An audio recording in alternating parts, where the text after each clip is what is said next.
Morning, everybody. Thank you for joining us. We're beginning at chapter 38, verse 2. And we left off yesterday mentioning that Yehuda married the daughter of a Canaanite. And we just commented that doesn't seem to be written about often in the Torah. This is a very interesting Ramban over here. Ramban and Pasuk Beis. Bas ish Canaani, Amar unklis Tagra or Tagara. Unklis, which again, unklis normally translates things very literally. Unklis translates the word Knani as a merchant. He married the daughter of a merchant. Klomar is socher shabalagur ba'eretz b'schorasa. So what it means is he came to live in that land as a merchant. Vidatolom. Why in the world would Unklis see the word Knani and assume that the intent of Knani is that he was from out of town? Why don't you assume the intent of Knani is he was from the land of Canaan? Vidato lomar ki bnei Yaakov yishtamru milisa Knanios kasher tziva avihem Yitzchak gam Avraham. That the idea is that this was something that was passed down to generations. Stay away from the daughters of Canaan. We know that when Avraham gave instructions to Eliezer to find the spouse for Yitzchak, he said, I don't want one of the local women, right? We know that when Yitzchak sends Yaakov to get married, he says, I don't want one of the locals. Go to that place of Lavan. So there was 2 generations already that there was instructions, don't marry the women of Canaan. So says the Ramban, it must be that the assumption of Unklis is that this maintained throughout in the next generation as well. So then, therefore, when it says Yehuda married the daughter of a Canaanite, we have to take it not literally. It must be that it was a merchant, but not an actual Canaanite.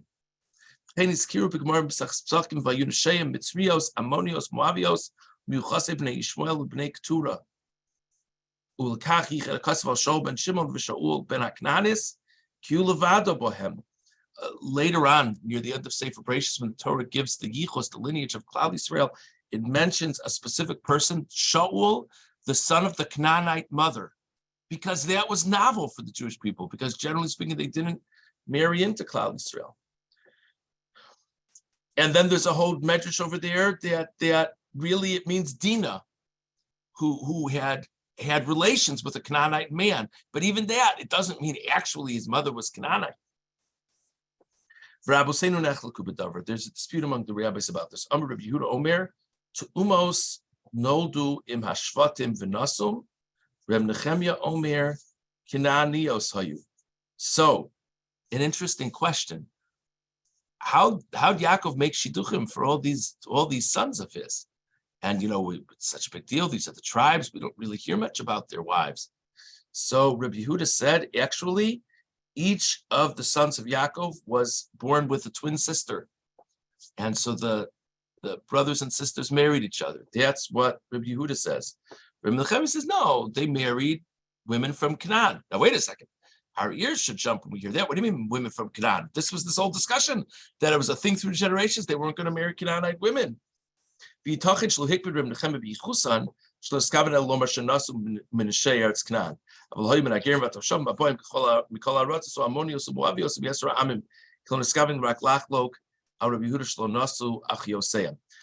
Ramban says, don't get too excited from the fact that Reb Nechemya says they married the women of Canaan. It could very well be he just means they married women in the area, and that maybe these weren't actually people of Canaanite descent.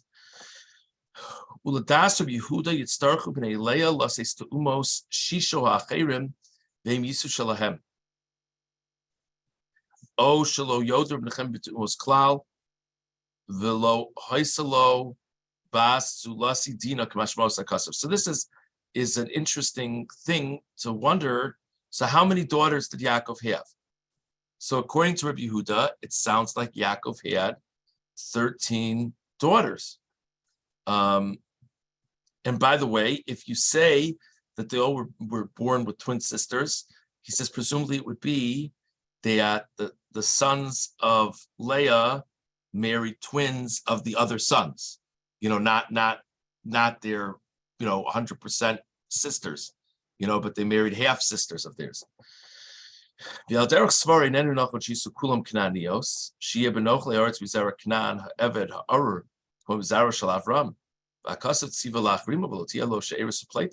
Says the Ramban, anyway, there's this whole other issue. Canaan was cursed back to the times of Noach. So this is the foundation of Klal Yisrael. It's all the Bnei Avram, Yitzchak, Yaakov, Sarah, Rivka, Rachel, Leah, and this nation that was cursed back from Noah's times. It's hard to believe. So says the Ramban further, Panim Zehoyish Tagar. In the end of the day, this man who was Yehuda's father-in-law was a merchant. So why would the pasuk even find it interesting to tell me he was Canaanite? The Ramban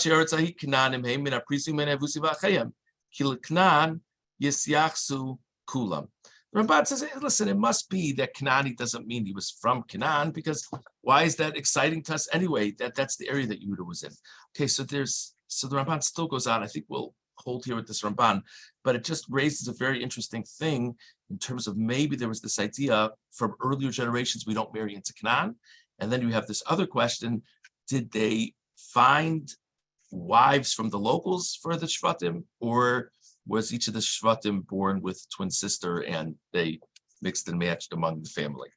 Interesting question. Okay, let's now go on to verse 11. And now we're really in the middle of the story of Yehuda and Tamar. Very, very briefly, just to make sure we've all got basic context. So Yehuda has 3 sons. And then Yehuda's oldest son marries this woman, Tamar.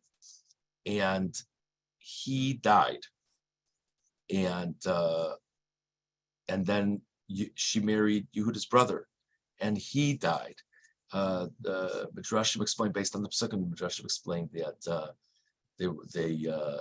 she was a very beautiful woman, and they didn't want to impregnate her, so they would have sexual relations, but not use not use the sperm to impregnate her, and they both died. And this seems to be somewhat of a forerunner for the context of Yibum, though again, the levirate marriage, the Torah not been given yet, but the idea is, so the first husband dies, so now the second husband marries her. Now there's a third brother. So you would think that Tamar should now marry the third brother. Verse 11. Vayomer Yehuda l'Tamar kalaso. Yehuda said to Tamar, his daughter-in-law, Shvi almana ve'savich ad yigdal she'lo b'ni. Why don't you just stay in your father's house until my third son Shelah gets older? Yehuda said to himself, my gosh, I don't want Shelah to marry her. Maybe he's going to die like his brothers. Vatelech Tamar, Vateshev Beisavia. And Tamar went, and she lived in her father's house. And a great deal of time went by, and Yehuda never got back to her and said, now it's time to marry Shelah. Ramban on Pasuk Yud Aleph, the second Ramban on Pasuk Yud Aleph, Kiyomar. Klomar Hayadoche Osa Bekash. He was really kind of pushing Tamar off when he said, why don't you wait until my third son gets older? Shlohoya Bedato Lasialo. He did not have in mind that she should marry his third son Shelah. Ki Omar Pen Yamus Gam Hu Kechav Ki Muchzekes Hizu Sheyamusu Anasheha Lashon Rashi. Yehuda was very frightened that his third son should marry this woman because his first 2 sons married her and they died. They died young. And so, maybe there's something about this person. V'lo yadati lama yisbayish Yehuda hamosha b'torah mino isha zos v'yomrei leah l'chi l'shalom b'beisi. The Ramban, so that was Rashi's pshat. The Ramban says, I really don't understand. Yehuda was a prominent person in this land. Why can't he have the courage to say to this woman, it's very disturbing to me that my first 2 sons died in marriage with you. I think we're done. Why didn't he just tell her that? Why did he have to come up with this story and then never follow through? V'lama yatosa v'yasura l'sheila k'mosha amru b'nesuim b'trei zimni havi chazaka.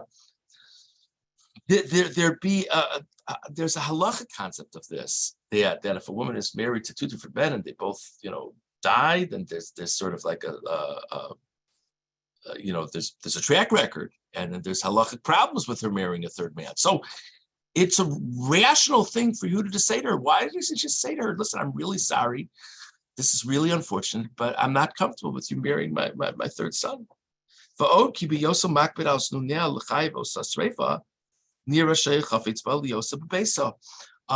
forward in the story, she's very disturbed that she's just she's sitting in her father's house, and basically she disguises herself as a harlot, and she ends up having relations with Yehuda himself. Very complicated story. We're not going to spend a lot of time on this story. Yehuda finds out that his daughter-in-law, whatever you want to call it, is pregnant, and obviously that means that she's had relations outside of the family, because Yehuda doesn't think it's him that she's pregnant from. Yehuda doesn't know that she was this woman in disguise. So Yehuda says we need to kill her, because people need to know that they can't be sexually immoral like that. Because in a sense, as far as Yehuda was concerned, she was sort of like designated to his family, because she was sort of in waiting for the third son, Shelah. So Ramban says, this sounds like Yehuda expects Shelah to marry her. In other words, this whole thing, what do you mean? How could she have relations with another man? The way Rashi frames the picture, he doesn't want to have anything. He doesn't want his family to have anything to do with her anymore. So what's he making a whole to do that she had relations with another man? Let him just shrug his shoulders and say, well, it's not my kids. It's not my problem. Okay.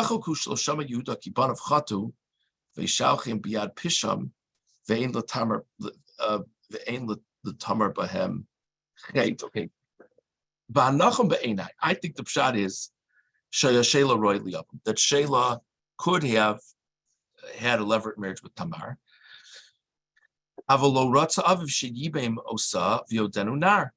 But his father didn't want him to do yibum with her when he was young. Yehuda understood that his sons had done something sinful with Tamar. So says the Ramban, let's take him at face value. He did want Shelah to marry Tamar, but he didn't want him to marry her young, because he was worried if he married her young, he would make the same mistake, spiritual error that his brothers did. Kinarim hayu, they were young when they married Tamar. Neither one of them had even been 12 years old. Kasher Yigdal, the Yishma Musar Aviv, Azinan Elisha. When Shelah is older and his father teaches him the importance of marital relations and what is okay and what's not okay, then he'll marry her off to him. She waited a long time. She sees that Shelah is older.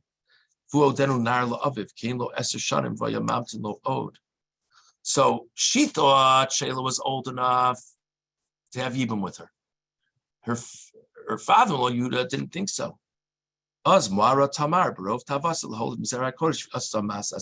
She very much wanted to have the honor of building part of the family of Klal Yisrael. And she was very frustrated that Shelah still hadn't been given to her in marriage. So she went ahead and did this act. But it's a very interesting machlokas between Rashi and the Ramban. Rashi says that Yehuda had no plans of Shelah doing Yibum with her. But he just didn't want to say that outright to her. So he kind of pushed her off. The Ramban says, no, he meant it.